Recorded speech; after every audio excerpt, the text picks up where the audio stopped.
खून, दरोडे, चोऱ्या माऱ्या, बलात्कार असे अनेक प्रकार आपण आजकाल सर्रास होताना पाहतो. त्यामुळे सिनेमा सारख्या थरारक गोष्टींची सवय आपल्याला खऱ्या आयुष्यात सुद्धा लागलेली आहे. पण सिनेमात सरते शेवटी तरी न्याय मिळतो, मात्र खऱ्या आयुष्यात असे खटले वर्षानुवर्ष चालत राहतात. त्यावर अनेक लोक आपली न्याय देवता आंधळी असल्याचं बोलत असतात.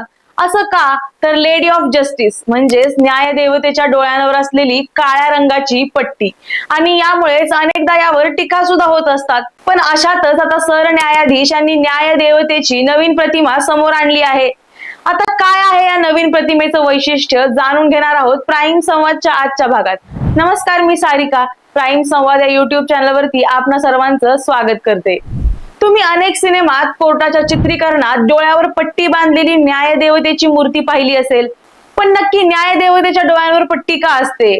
तर भर दिवसा एखादी मोठी घटना घडते, प्रत्यक्षदर्शी लोक अनेक असतात, साक्षीदारही असतात, तरी न्यायालयामध्ये गुन्हेगार निर्दोष सुटतात. त्यामुळे न्याय देवता खरोखरच आंधळी आहे असं लोकांना वाटू लागतं. न्याय व्यवस्थेच्या डोळ्यावर काळी पट्टी असण्याचं कारण तिला व्यक्ती दिसत नाहीत, ती पुरावे पाहून न्याय निवाडा करते. अनेकदा साक्षीदार फितूर होतात, मात्र पुरावे उपयोगी पडतात. म्हणूनच योग्य आणि ठोस पुराव्यांच्या आधारे गुन्हा सिद्ध करण्याची जबाबदारी पोलिसांची असते. न्याय देवतेच्या डोळ्यांवर बांधलेल्या पट्टीने न्याय देवता आंधळी असल्याची भावना समाजात पसरली आहे. न्याय देवता अंध नसून ती पट्टी निरपेक्ष भाव दाखवण्यासाठी डोळ्यावर आहे. स्त्री पुरुष यासह अन्य कोणताही भेद न करता न्यायदान करणं हे एकमेव कार्य केलं जातं. न्याय देवतेचं चित्र याचं प्रतिनिधित आणि बोलकं उदाहरण आहे. डोळ्यांवर पट्टी बांधलेली, पाश्चात्य पोशाखातील, हातात तराजू घेऊन उभी असलेली आणि तराजूची दोन्ही पारडी समस्थितीत अशा रूपातील न्याय देवतेचं चित्र सर्वत्र प्रचलित आहे.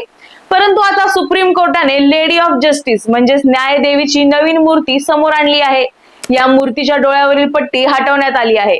कायद्याच्या डोळ्यावर पट्टी बांधल्याने त्याला काही दिसत नाही असं चित्र निर्माण होत होतं. ते बदलण्यासाठी आता नवीन मूर्ती आणली आहे. ही मूर्ती सुप्रीम कोर्टाच्या न्यायाधीशांच्या लायब्ररीत लावण्यात येणार आहे. मिळालेल्या माहितीनुसार ही नवी मूर्ती सरन्यायाधीश धनंजय चंद्रचूड यांनी ऑर्डर देऊन बनवली आहे. या मागचा हेतू म्हणजे आता देशात कायदा आंधळा नाही किंवा शिक्षेचं प्रतीक नाही. कोर्टात ठेवलेली ही मूर्ती लेडी ऑफ जस्टिस नावाने ओळखली जात होती. न्याय देवतेची आतापर्यंतची ही प्रतिमा सगळीकडे वापरण्यात येत होती. त्या डोळ्यावर काळ्या रंगाची पट्टी बांधलेली दिसायची. काय आहे या नवीन मूर्तीमध्ये खास? तर न्याय देवतेची नवीन मूर्ती पूर्ण पांढऱ्या रंगाची आहे. प्रतिमेत न्याय देवतेला भारतीय वेशभूषेत दाखवण्यात आला आहे. त्यात प्रामुख्याने साडी दिसते, डोक्यावर सुंदर मुकुट आहे, कपाळावर टिकली, कानात आणि गळ्यात पारंपरिक आभूषण आहेत. न्याय देवतेच्या एका हातात तराजू आणि दुसऱ्या हातात संविधान पकडल्याचं दाखवण्यात आलं आहे. जुन्या मूर्तीमध्ये एका हातात तराजू आणि दुसऱ्या हातात तलवार होती. इंग्रजांच्या काळापासून ही परंपरा सुरू होती, ती आता बदलायला हवी. कायदा कधीही अंध नसतो, तो सर्वांना समान पाहतो असं दाखवणं गरजेचं होतं. डोळ्यांवर पट्टी बांधणं म्हणजे न्यायदेवी नेहमी निष्पक्षपणे न्याय करेल. दरम्यान अलीकडेच भारताने ब्रिटिशकालीन लागू असलेले इंडियन पिनल कोड कायद्यात बदल करून भारतीय न्याय संहिता कायदा लागू केला होता. लेडी ऑफ जस्टिस मूर्तीमध्ये बदल करणं याचाच एक भाग मानला जात आहे. नव्या मूर्तीत एका हातात संविधान आहे, तलवार नाही. न्याय संविधानानुसार दिला जातो हा संदेश देशाला मिळायला हवा. तलवार हिंसेचं प्रतीक आहे, परंतु कोर्ट संविधानातील कायद्यावर चालतं. त्यामुळेच ह्या नवीन मूर्तीचं उदाहरण त्याच्यासाठी ठेवण्यात आलं आहे. पण आता ब्रिटिशकालीन कायदे आणि मूर्ती बदलण्यात आली आहे, पण नक्की ही जुनी मूर्ती आली कुठून? तर न्याय ही मानवी समाजाची नेहमीच गरज राहिली आहे. न्याय हा अनेक वर्षापासूनचा मोठा प्रश्न आहे. राजकारणात न्यायालयीन व्यवस्थेची ताकद हा कोणत्याही शासन व्यवस्थेचा आधार मानला जातो. जेव्हा जेव्हा न्यायाची चर्चा होते तेव्हा तेव्हा आपल्या मनात न्याय देवतेचं चित्र उभं राहतं, जिच्या डोळ्यांवर पट्टी बांधलेली असते आणि जी हातात तलवार तसंच तराजू घेऊन उभी असते. या न्याय देवतेची संकल्पना मुळात इजिप्शियन, ग्रीक आणि रोमन साम्राज्यांमध्ये दिसून येते आणि तेव्हापासून हळूहळू त्यांचं तेच रूप जगभरात दिसू लागलं.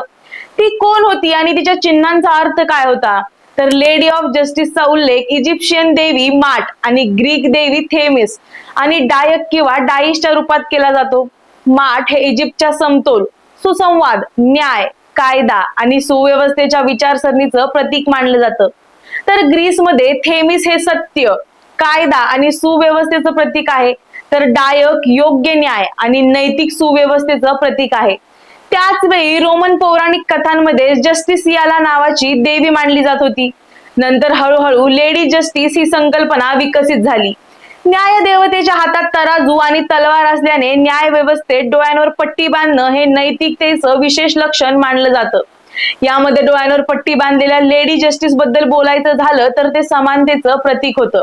देव ज्या प्रकारे सर्वांना एकाच रूपात पाहतो, भेदभाव करत नाही, त्याच प्रकारे न्याय देवताही तिच्या पुढे लहान मोठा बघत नाही. मजेशीर गोष्ट अशी आहे की डोळ्यांवर पट्टी बांधण्याची संकल्पना ही मुळात 17व्या शतकात आली असं कुठेतरी म्हटलं जातं आणि ते कायद्याचं आंधळेपण म्हणूनही ओळखलं जातं. तसंच न्याय देवतेच्या हातातील तराजूची संकल्पना इजिप्शियन संस्कृतीतून आली आहे असं म्हणतात. इजिप्तमध्ये तराजू न्यायाचं प्रतीक आहे, जे संतुलनाचं प्रतीक देखील आहे. या प्रमाणावरून असं दिसून येतं की न्यायात दोन्ही बाजूकडे सारखंच लक्ष दिलं जातं. दोन्ही बाजू ऐकून घेणं हे न्यायाचं कर्तव्य आहे. न्याय देवतेच्या हातात दिसणारी तलवार कधी खाली तर कधी उभी वर असते.